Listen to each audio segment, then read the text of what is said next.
احمد ندیم قاسمی کی کہانی جوتا۔ کرمو ایک قوال پارٹی میں برسوں تک تالی بجا بجا کر تال دیتا رہا، پھر آواز لگانا بھی سیکھ گیا۔ پیچھے سے آگے آ گیا اور بڑے قوال کے گھٹنے سے گھٹنا ملا کر بیٹھنے لگا۔ تب بڑے قوال کو تشویش لاحق ہو گئی کہ کہیں وہ اس سے بھی آگے نہ نکل جائے، چنانچہ اس نے کرمو کو چلتا کر دیا۔ کرمو کی آواز تو واجبی سی تھی، مگر اس نے قوالی کے گر سیکھ لیے تھے اور ہارمونیم کی آواز میں اپنی آواز چھپا لینے کی مہارت حاصل کر چکا تھا۔ اس نے اپنی قوالی پارٹی بنا لی اور عرسوں، میلوں اور شادی بیاہ کے جمگھٹوں میں گاتا رہا اور اپنے تینوں بچوں کو پڑھاتا رہا۔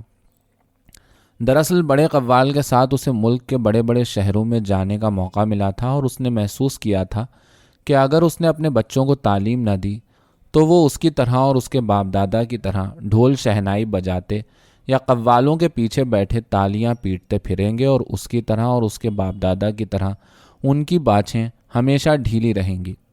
جب اس نے تینوں بچوں کو گاؤں کے اسکول میں داخل کرایا تھا تو سارا گاؤں جیسے سناٹے میں آ گیا تھا۔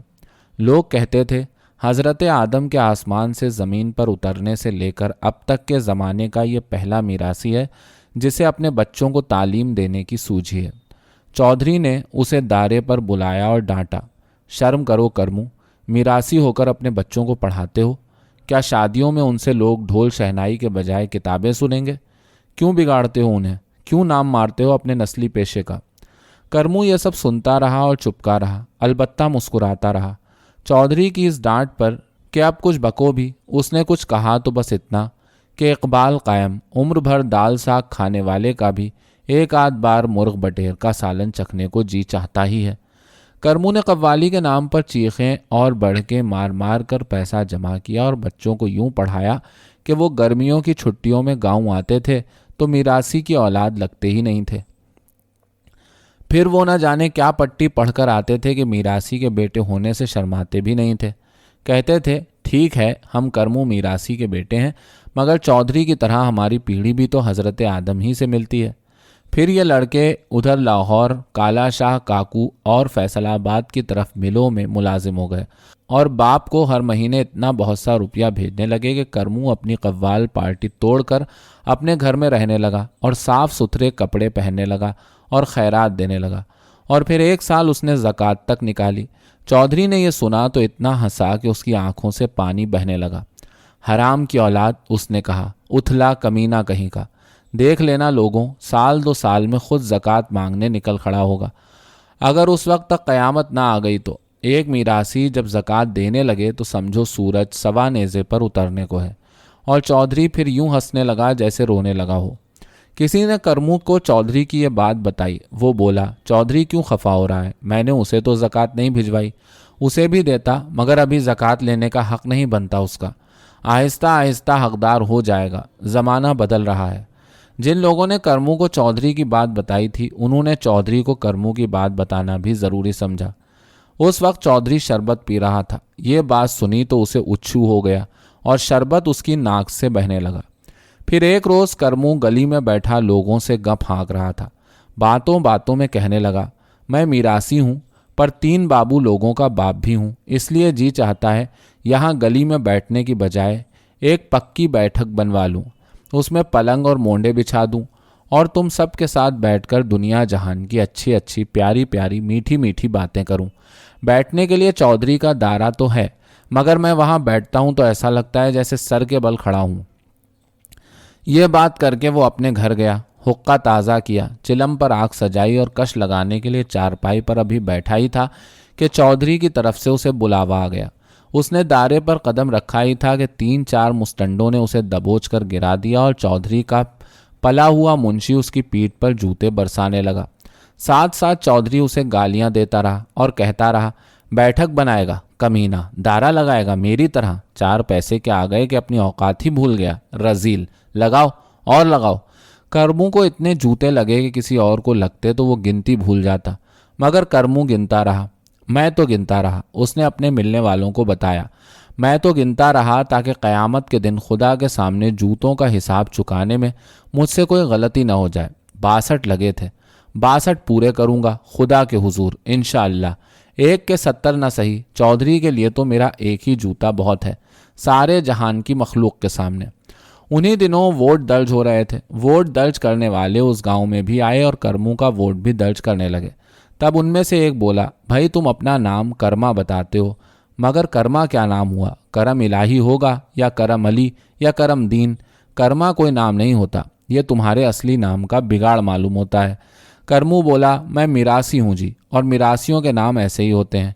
मेरे नाम का बिगाड़ तो करमू है, जैसे मेरे बाप को लोग गामू कहते थे पर उसका असली नाम गामा था।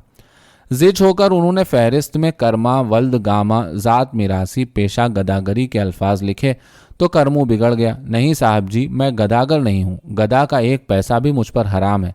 मैं तो उम्र भर अपनी मेहनत की कमाई खाता रहा। मेरे बच्चे पढ़ लिख गए तो ये भी मेरी मेहनत की कमाई है। अब वो मेहनत करते हैं और मेरी मेहनत का बदला चुकाते हैं। मैं तो अब ज़कात भी निकालता हूँ, फिर मैं गदागर कैसे हो गया?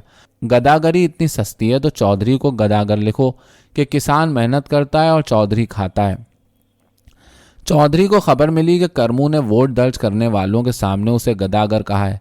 उसे फौरन दारे पर बुलाया गया और सब गांव वालों के सामने चौधरी ने अपने मुंशी से उसे जूते लगवाए। जूते लग रहे थे जब करमू अचानक उठ बैठा और मुंशी की कलाई जकड़ कर बोला, बस 62 पूरे हो गए, मेरा कोटा मुझे मिल गया। ज्यादा लगाओगे तो कयामत के दिन चौधरी जी को ज्यादा तकलीफ होगी। मुझे तकलीफ होगी? चौधरी यूं हैरान रह गया जैसे उसके सर पर सूरज गिर पड़ा है। मुझे कैसे तकलीफ होगी कमीने? करमू के तेवर बदले हुए थे। बोला, चलिए आपको तकलीफ नहीं होगी तो आपका हिसाब पूरा करने वाले फरिश्ते को तकलीफ होगी। मेरा हिसाब? चौधरी ने इस तरह पहलू बदला जैसे पलंग पर ही खड़ा हो जाएगा। क्या बकते हो? मेरा हिसाब कैसा? जी यही, गरीबों को जूते लगवाने का हिसाब। 1 के 70। करमू मजीद जूतों का इंतजार किए बगैर उठ खड़ा हुआ था और जमीन पर से अपनी पगड़ी उठाकर उसे झाड़ रहा था। अब आप खुद हिसाब लगा लीजिए। इकबाल कायम के 62 ये जूते और 62 वो पिछले, कुल हुए, खुदा आपका भला करे, 124। क़यामत के दिन अगर 1 के 70 लगें तो 124 के कितने लगेंगे? मुंशी जी हिसाब लगाकर बता दो चौधरी जी को। चौधरी ने गुस्से में अपने जूते की तरफ हाथ बढ़ाया, मगर जब देखा कि दारे पर मौजूद बेशतर लोग करमू की बातों पर दांत निकाले खड़े हैं तो हाथ वापस लाने के बजाय उसने ज़मीन पर से एक तिनका उठाया और उसे अपनी पोरों में यूं मसला कि वो सफूफ बनकर रह गया। गालियां उसके होठों पर कपकपाती रह गईं। उस वक्त परिंदे वापस आशियानों को जा रहे थे। शाम करीब थी। चौधरी इस वाक़े के बाद करमू से बहुत संभल कर बात करने लगा।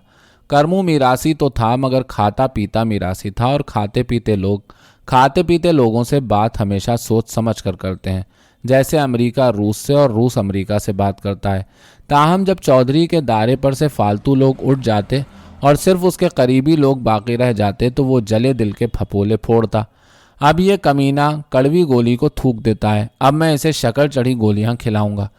फिर वो हालात के तवील तज्जिए में मसरूफ़ हो जाता। लोग कहते हैं कि शराब का नशा बुरा होता है, मैं कहता हूँ 9 दौलतियों के लिए रुपए का नशा उससे भी बुरा है। करमू को देखो, कहाँ तो जब भी मुझे ये मिरासी ज़्यादा मिलता था इकबाल कायम की रट लगाता हुआ रुकू में चला जाता था, और कहाँ ये दिन के कल कहने लगा मैं उधर लाहौर फैसलाबाद की तरफ जा रहा हूँ, कोई चीज़ चाहिए तो लेता हूँ, कोई छड़ी वड़ी, कोई जूता वूता, ये सब रुपए का नशा है।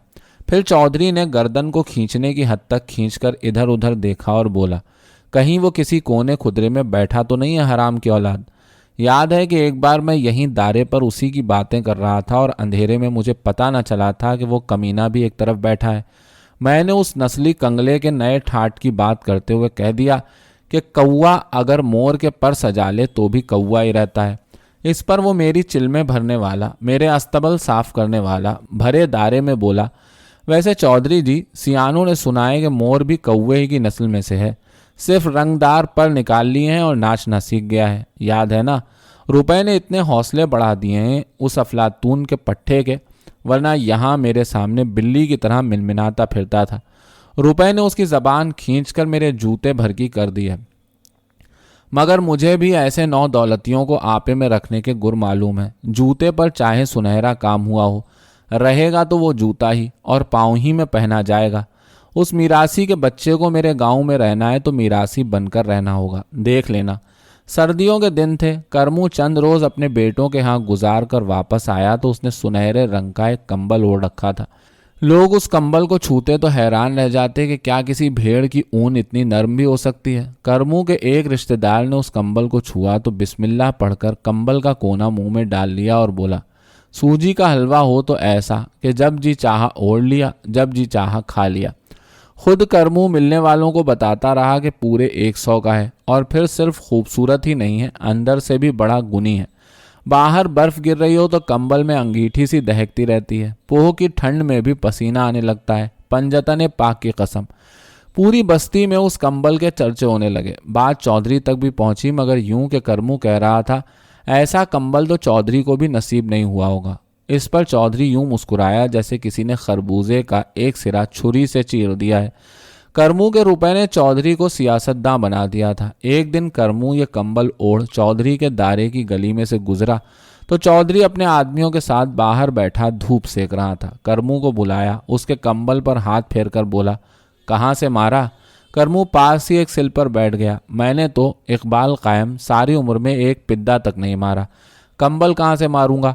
और फिर कंबल भी ऐसा कि आपने भी छुआ तो मैंने आपके रोंगटे खड़े होते देखे।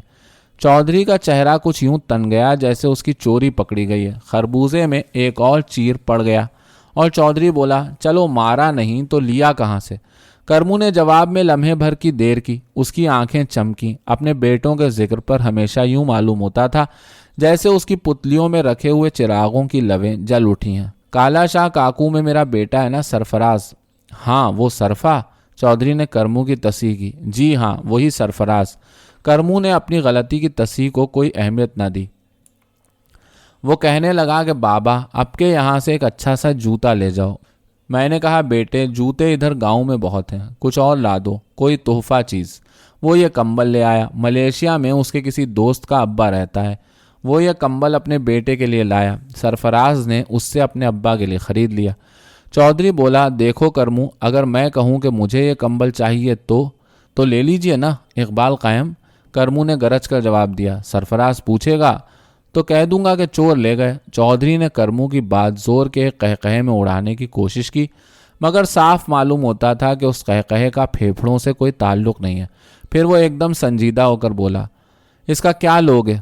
कुछ भी नहीं इकबाल कायम। करमू की आवाज़ में बड़ी आसूदगी और बेनियाजी थी।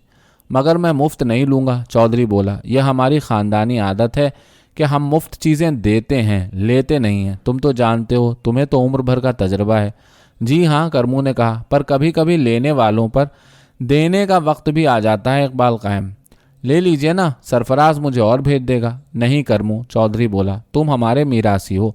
तुम्हारे बाप दादा ने हमारे बुजुर्गों की जूतियाँ सीधी की हैं। मांगो, क्या मांगते हो इस कंबल का? सरफे ने तुम्हें बताया तो होगा कि उसने कंबल के कितने रुपए दिए थे। जी हाँ, सरफराज ने बताया तो था। करमू की आवाज़ में मंसूबा साज की गहराई थी।